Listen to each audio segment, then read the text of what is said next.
Berry and Dolly say, what will we learn today? The Water Snail.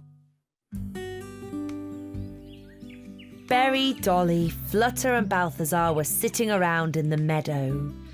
I wish I had a cousin too, a distant snail relative, Berry sighed. But you've got a sort of cousin, Berry. The water snail is a kind of snail, Flutter the butterfly said. Really? Berry jumped to his feet with a grin. Where does this water snail live? Nowhere. I don't think there's such a thing as a water snail. Oh, yes, there is. I know where he lives. He's got a little house deep down in the round pond on the other side of the forest. You're talking nonsense, the bee said. Why don't we go down to the round pond to see for ourselves? Come with me. I'll take you, Hedgehog Harry told his friends. We can be there before it gets dark. Hooray! Berry whooped. I'll bring the air tank so we can swim down to the bottom of the pond. Berry, Dolly, Flutter and Balthazar hopped into the hedgehog cart and set out for the round pond. It was late in the evening by the time they finally caught sight of the pond. The cart's running away! The little bee shouted, but it was already too late. The hedgehog cart rolled right into the water. It's too late to do anything today. Let's go to bed, and tomorrow you can all swim down to the bottom of the pond. I'm sure you'll find the cart, Harry comforted them. Berry woke up bright and early the next morning. Look, the water lily has opened its petals and there's someone standing on its leaf and he's waving at us. Who are you? Hello, everybody. My name's Sam Snail and I live deep down at the bottom of the round pond. See, Balthazar, water snails do exist after all. I've got my own proper cousin now. Sam Snail didn't understand why Berry was so happy to see him. But then Dolly told him why they had come. I'm so happy to meet you, Cousin Berry, the water snail said. Would you help us find our cart that rolled into the water, Sam? Flutter asked. I'd be delighted. Follow me, the water snail said. So the four friends slipped into their swimming costumes and swam all the way down to the bottom of the pond. This is where I live, Sam Snail announced with pride. They heard a frightening hissing sound that scared Berry, Dolly, Flutter and Balthazar, who hid behind the house. Don't be scared. It's my friend the Water Snake. Water Snake, have you seen a cart at the bottom of the pond by any chance? Hang on to me and I'll take you there. There it is, the Water Snake hissed. Berry, Dolly, Balthazar and Flutter were happy they'd found it. You did it, said Harry. He was so happy to see his little friends again. Let's go for a trip on the pond, Sam Snail suggested.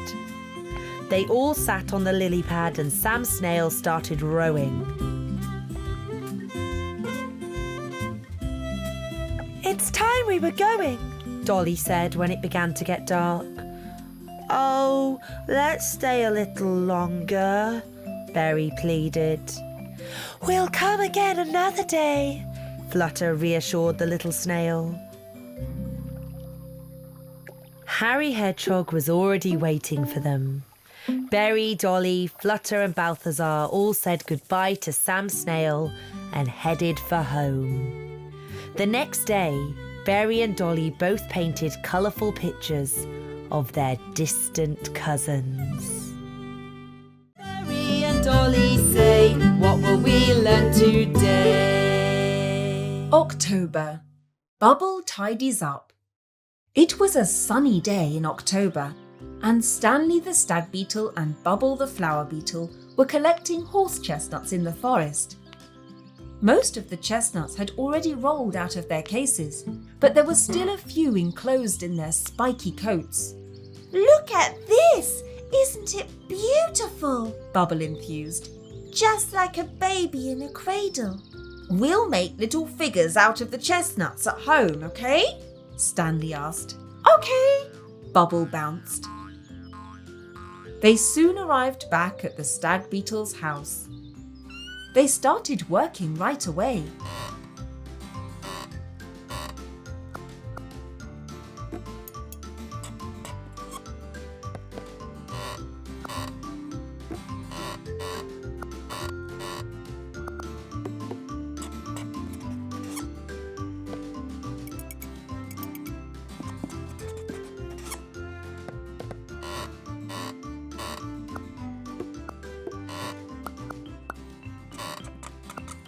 Within no time, the table was covered in little chestnut characters.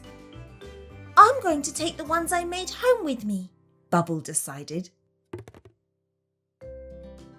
They soon arrived at the little yellow house with the tulip-shaped windows. Stanley shouted as soon as they walked inside.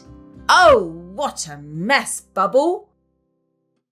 And where are we going to put our chestnut figures in all this mix-up?" Hang on, I'll make a space for them on a shelf, said Bubble. There you go, they can go here, he announced with pride. "This is no good, Bubble.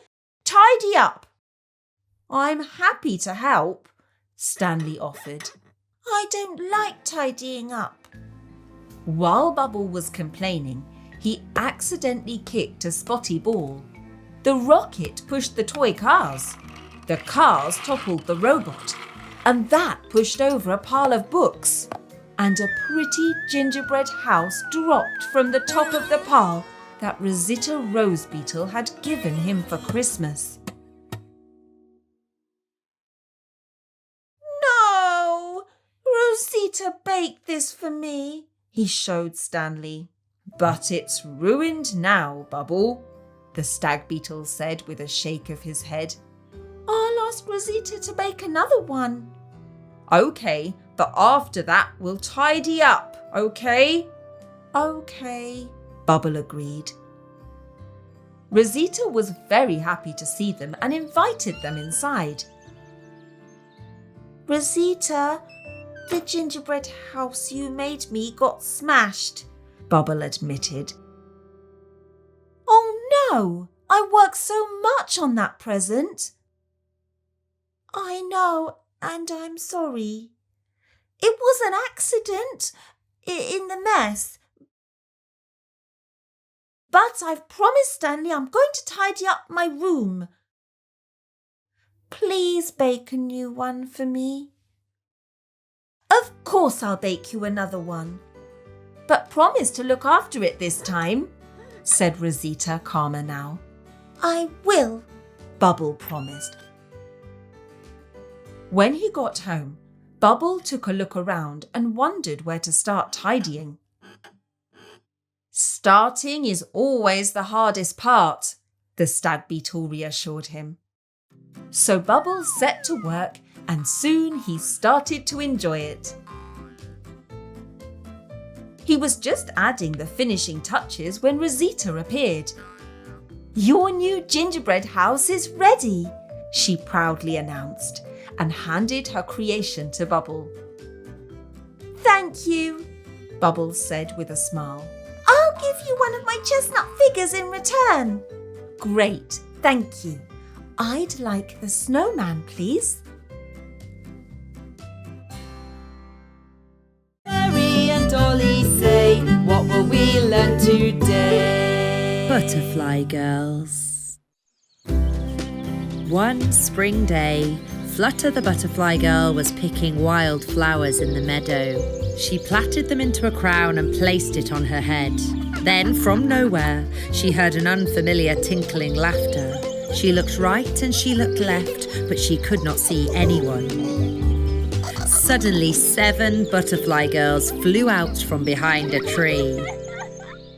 "Come with us," they giggled.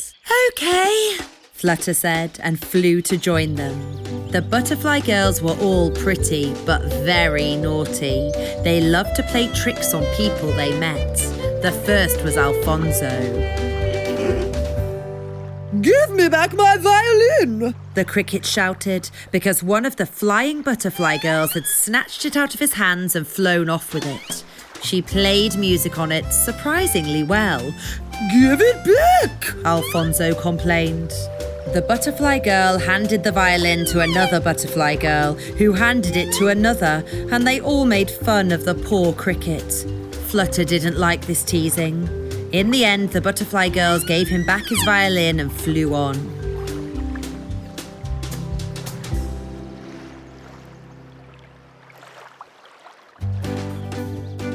They rested on a blossoming tree and stuffed their pockets with sweetly scented and brightly coloured pollen. Then they flew over the boys playing a game of badminton. "Look, Stanley," said Eddie. "They're so pretty."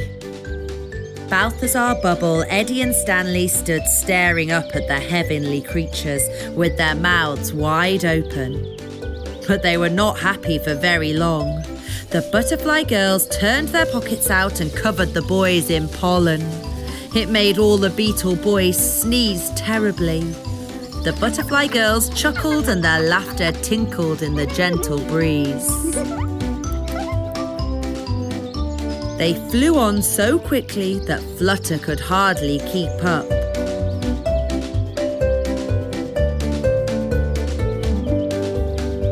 "Wait!" Flutter panted and rested on the top of a lilac bush. "Come with us. We're going to fly over to the other side of the hill, all the way to the waterfall. It's so beautiful. You'll see," one of them chimed. "No, I shan't go with you," Flutter said firmly. "I live here. I like my friends, and I don't like playing naughty tricks on them. You go, but I'm staying here where I belong." "Okay, well, all the best," they called back and flew away. They flew on to new places, where they stunned those that they met with their dazzling beauty, and then played naughty tricks on them.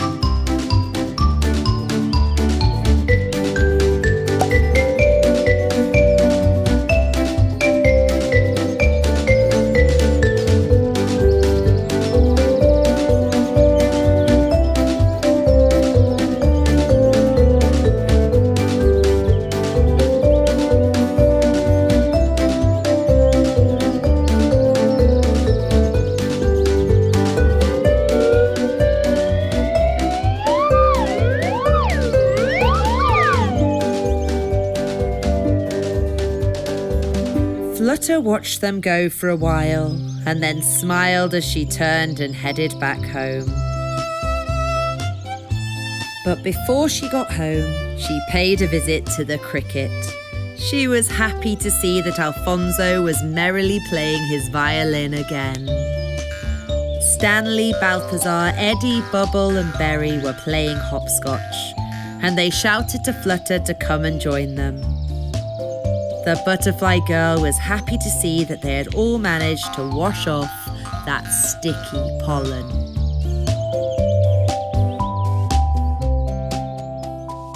Berry and Dolly say, what will we learn today? The robot.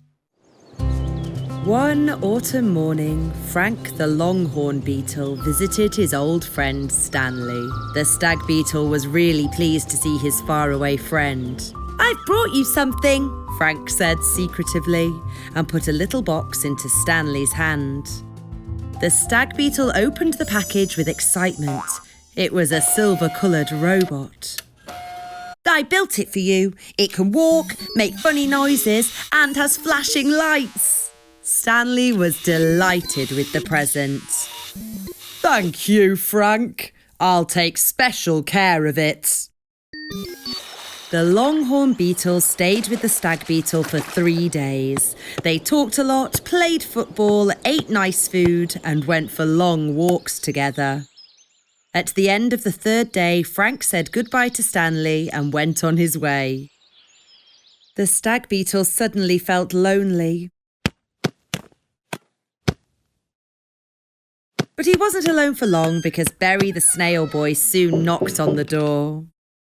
Hi, Stanley. Do you want to play button football? Of course, we can go in a minute, but let me show you something first, Stanley said. Then he stood on a chair and took the robot down from a bookshelf, but the chair wobbled underneath him and the little figure slipped out of his hand and fell into a million pieces. Oh, my robot! My robot's broken, Stanley cried. Let's try and put it back together again, Berry suggested. OK. Stanley sulked. The two boys struggled for a long time, but there was no way they could put all the pieces back together again. Let's call Eddie. He can fix anything, Berry suggested, and the two friends hurried off. They even forgot to close the door. They soon arrived at Eddie's house. Hi, Eddie. Please help. Frank gave me a robot, but I dropped it and it fell to pieces. I'm sure you can put it together again, the stag beetle pleaded. I'm sorry, but I'm too busy at the minute. I promised Leapy that I would mend her bicycle. But I'll go over to your house and help tomorrow, OK? The potato beetle said. Only tomorrow? OK then, come over tomorrow, the stag beetle snivelled.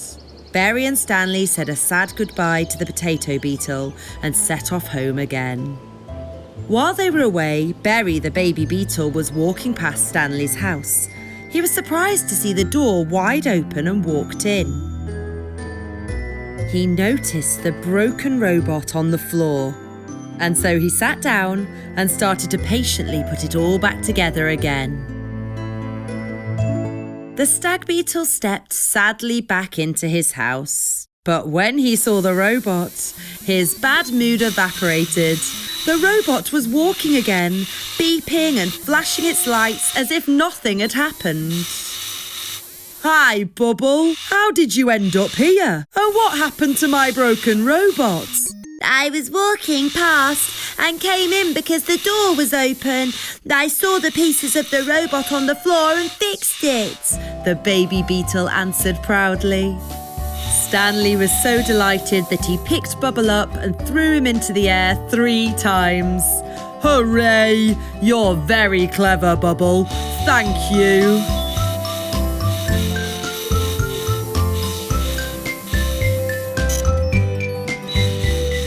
The next day, Stanley invited Dolly over to show her the robot.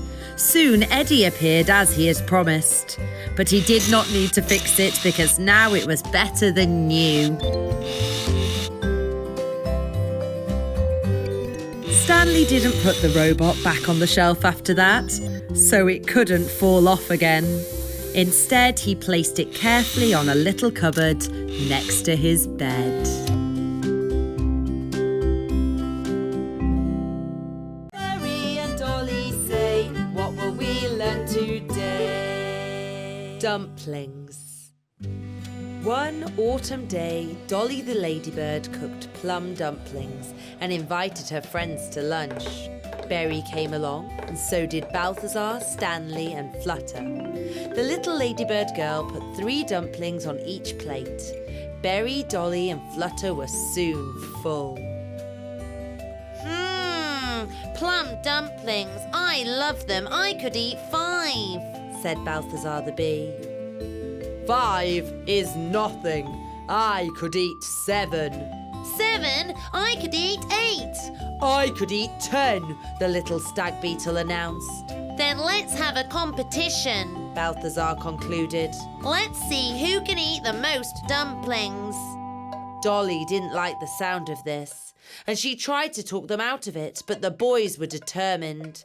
It'll all end in tears, she warned, but Balthazar and Stanley wouldn't listen. We've already eaten 3 dumplings. Now let's eat the 4th, Stanley suggested, and he plopped another dumpling onto each plate. When they had finished, they put another on their plates and ate a 5th dumpling each. After the 5th, they ate a 6th. After the 6th, they ate a 7th. After the 7th, they ate an 8th. And then a 9th dumpling. And now for the 10th. Can you keep going? Balthazar asked. I could eat twice as many. Stanley said with a shrug. The two friends ate so many dumplings that their tummies started to hurt more and more. "I'll run and get Dr. Owl," shouted Flutter the butterfly. Dr. Owl examined them both and gave them a good telling off. What have you two been doing? I'm not surprised that you've got stomachache. "They ate 15 each," Berry said as he counted the plum stones on the plates. And so it was a draw after all. It was a very silly thing to do. You'll only be allowed to eat boiled potatoes for 3 days. But the chimney cake man's coming to the forest tomorrow, Stanley complained. I'm very sorry, but there's going to be no chimney cake for you. "Come and see me in 3 days and I'll take a look at your tummies again," Dr. Owl said with a scowl, and he flew away home. The very next day, the firebug arrived in the meadow with his delicious chimney cakes. All the forest friends flocked to the stall to sample his tasty wares. "I'd like a cinnamon one," Dolly said. "And I'd like a coconut one," Berry added. "I only want sugar on mine," Flutter shouted. But there were also cakes with walnuts, poppy seeds and chocolate on them. Balthazar and Stanley looked sadly on, but they did as Dr. Owl had told them. On the 3rd day, the little bee and his stag beetle friend went to see Dr. Owl. Now let's take a look at you, said the elderly owl, as he examined them both thoroughly. You appear to be better. I can see that you did as you were told. We did, Stanley said with a sob, but I so wanted to eat a chimney cake. Stanley and Balthazar said goodbye to Dr. Owl and were walking home when the old bird shouted after them. Wait 1 second. I've got something for you here. I saved 2 chimney cakes for you. You went to the meadow, Dr. Owl? Of course. I bought chimney cakes for my chicks and I put 2 away for you. You did exactly as I said, and so I thought you deserved a treat. Thank you, the 2 friends said with a smile, and they both threw their arms around Dr. Owl. Berry and Dolly say, what will we learn today? Bubbles' Tower. It was a lovely summer afternoon and Bubble the baby beetle decided to play with his colourful building blocks. I'm going to build a tall tower with my blocks, he thought to himself and carried them to a hill nearby. He tipped the bright blocks out of their box in the shade of a big oak tree. As the tower grew, it was harder and harder for Bubble to reach the top. He had to stand on tiptoe and was just reaching for the top when his hand slipped and the tower tumbled to the ground. Oh no, Bubble complained. Now I have to start all over again.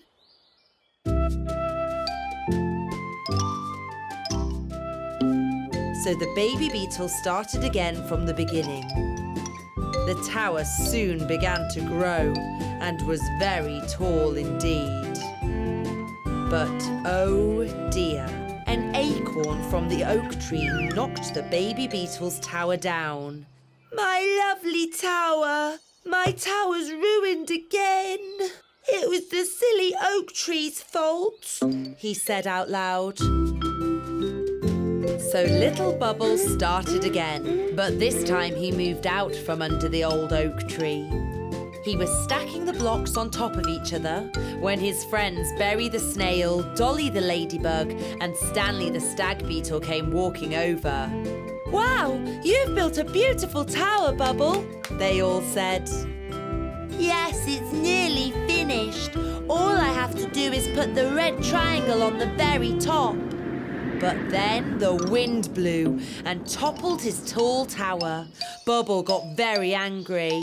I don't believe it. I don't want to build towers anymore. I'm going home. His friends ran after him.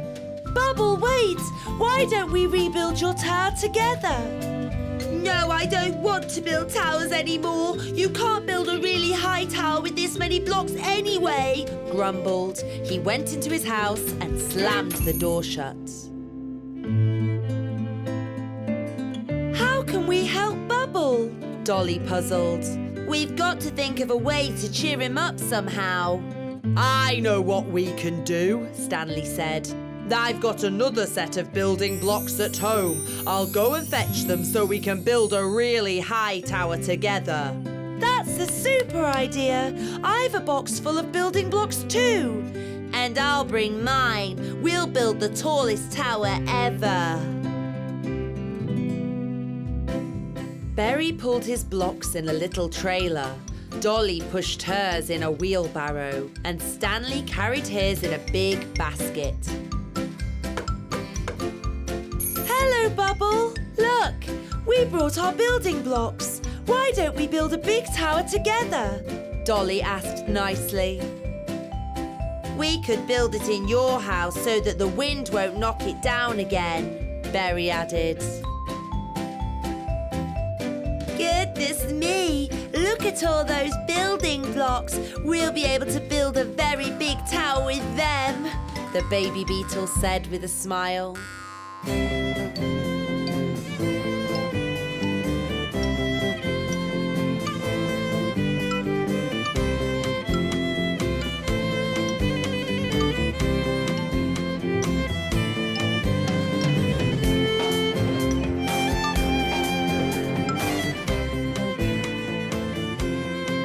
And now it's time to pop the red triangle on the top. You should put it on, Bubble, Stanley suggested.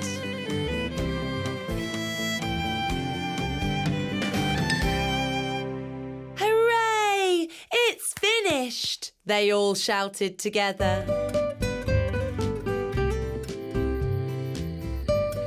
Then Berry, Dolly and Stanley said goodnight to Bubble. The baby beetle went to bed very happy that night. He stared at the tower until he fell fast asleep.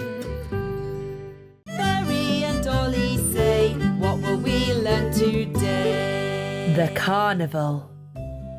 Winter was nearly over and the forest friends were sitting in Dolly's house. It's time we started getting ready for the carnival, Flutter the butterfly said. What are you going to dress up as? Berry asked. It's a secret, Flutter answered. You have to keep your costume a secret so that we can surprise each other at the carnival. You're right. Let's go home and get started. We've only got a few days left, Balthazar said. Berry quickly made up his mind. He decided to dress up as a mushroom. He used a white sheet for a cape and made a hat out of a red bowl. He painted white dots on the bowl. Dolly made a flower costume. She cut leaves out of green paper and sewed them on a green blanket. That was her dress, and she made petals out of purple paper. Balthazar the bee and Betty the bumblebee worked together. Balthazar dressed up as a devil and Betty dressed up as an angel. Bubble the baby beetle sat in his hammock and started to make his lion costume. The lights were on in every home in the forest on the night before the carnival.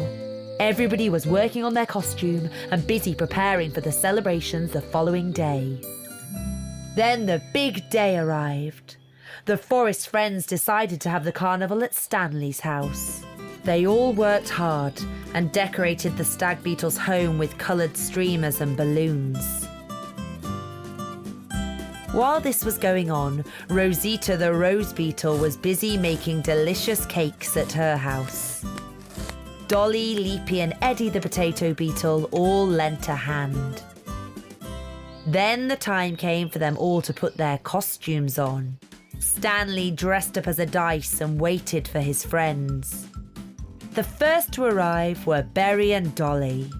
He was dressed as a mushroom and she was dressed as a flower. Then Balthazar came as a little devil and Betty as an angel, with Flutter in a crab costume. Leapy looked just like a cactus. Bubble was dressed as a lion. Eddie was a chef and Rosita was a bunch of grapes. Her dress was covered in shiny balloons. The firefly was dressed as a pencil and the flea was an octopus. Sam came as a soldier and one of the little ants was dressed up as a pancake. Suddenly, Zephyr the dragonfly burst in crying, "It's gone!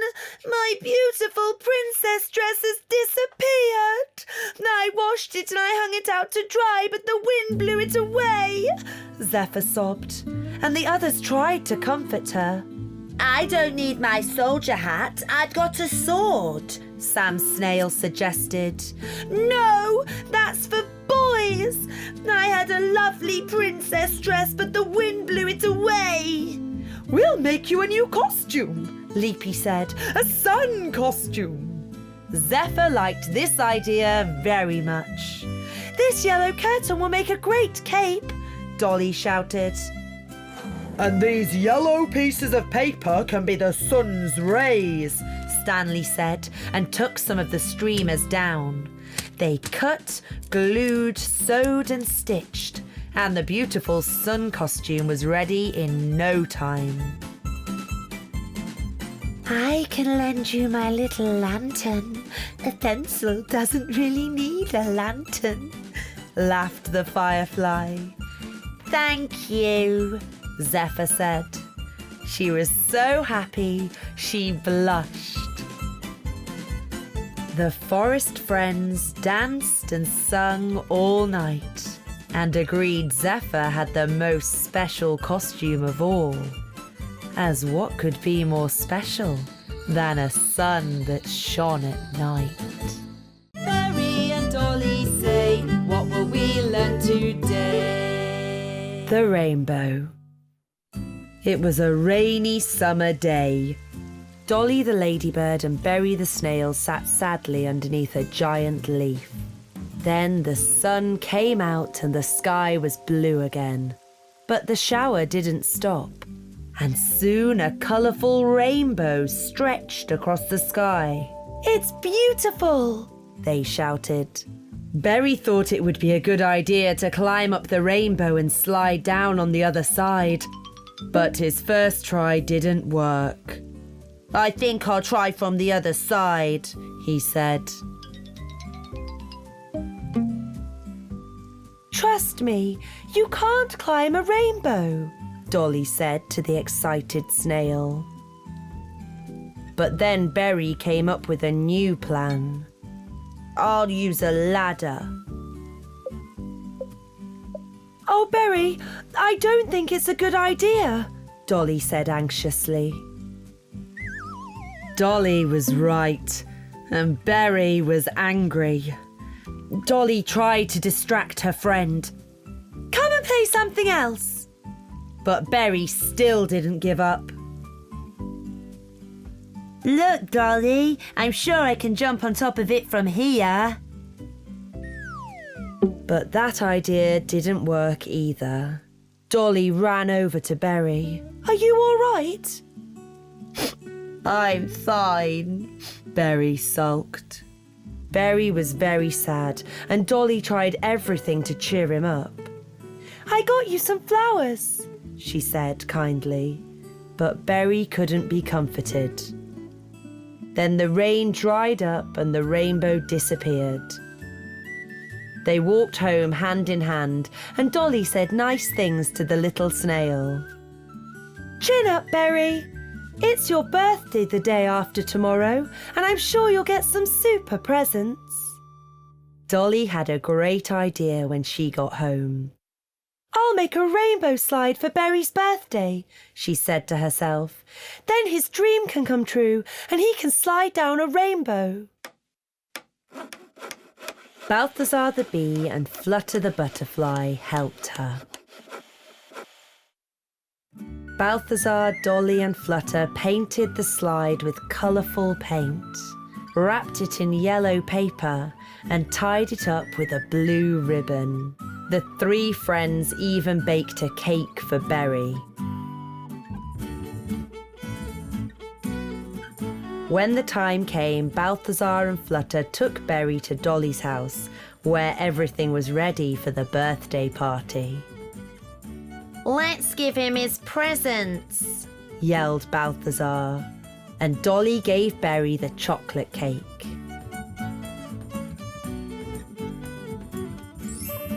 A real rainbow! A rainbow slide! Can I try the slide? Sure you can, Dolly replied. Berry liked the rainbow slide very much. He slid on it again and again. Flutter and Balthazar were so happy they started to dance. You know, Dolly, said Berry, it really is a nice present. Thank you. Lots of friends joined in the birthday celebrations. There was Leapy the grasshopper, Eddie the potato beetle, Zephyr the dragonfly, and even Stanley the stag beetle came.